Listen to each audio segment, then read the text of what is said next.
शशांक राव यांच्यावर हल्लाबोल केलेला आहे। जनतेला 9 दिवस वेठीस धरून काय मिळालं असा सवाल अनिल परब यांनी राव यांना विचारलेला आहे।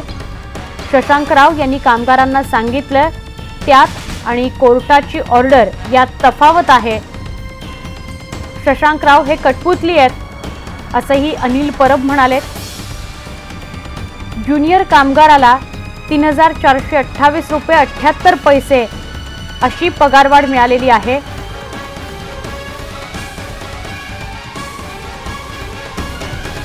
शशांक राव यांनी काल असं स्पष्ट केलं होतं की किमान 7000 रुपये तरी कामगारांचे वाढणार आहेत, मात्र त्यावर अनिल परब यांनी टीका केलेली आहे।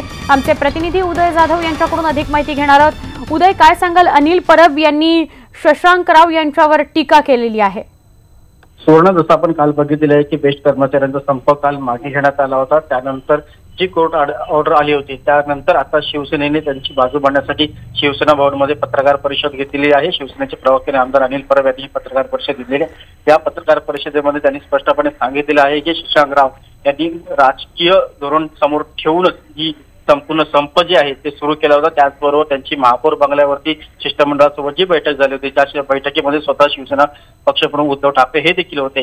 या बैठकीमध्ये ज्युनियर ग्रेड बेस्टच्या ज्युनियर ग्रेडच्या जे कामगार आहेत त्यांचा प्रश्न सोडवण्यासंदर्भात प्राधान्याने विचार करण्यात येत होता। त्याचबरोबर इतरही जे अनेक प्रश्न होते विलिनीकरण आणि इतर या सर्वांसंदर्भात चर्चा झाली होती, मात्र त्या संदर्भात कोणतीही माहिती न देता कामगारांमध्ये गैरसमज निर्माण केला गेला होता आणि एकूणच शिवसेनेला बदनाम करण्यासाठी राजकारणाने पुरस्कृत असे हे संप जे आहे ते करण्यात आलं होतं। कारण हा संप 3 दिवसात संपणार होता, तो विनाकारण राजकीय स्वार्थासाठी लांबवला गेला असल्याचा थेट आरोप अनिल परब यांनी केलेला आहे। त्याचबरोबर या संपामागे जे अदृश्य हात होते त्या अदृश्य हातांची नावं देखील या पत्रकार परिषदेमध्ये अनिल परब यांनी घेतलेली आहे।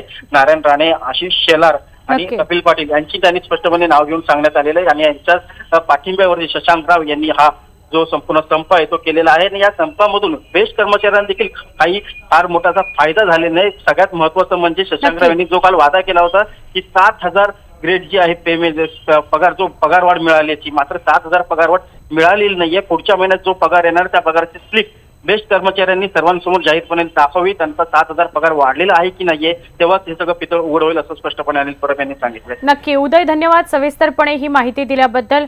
आता बेस्टचा संप जरी मिटलेला असला तरी राजकीय आरोप प्रत्यारोप मात्र या संपावरून व्हायला लागले तेवढं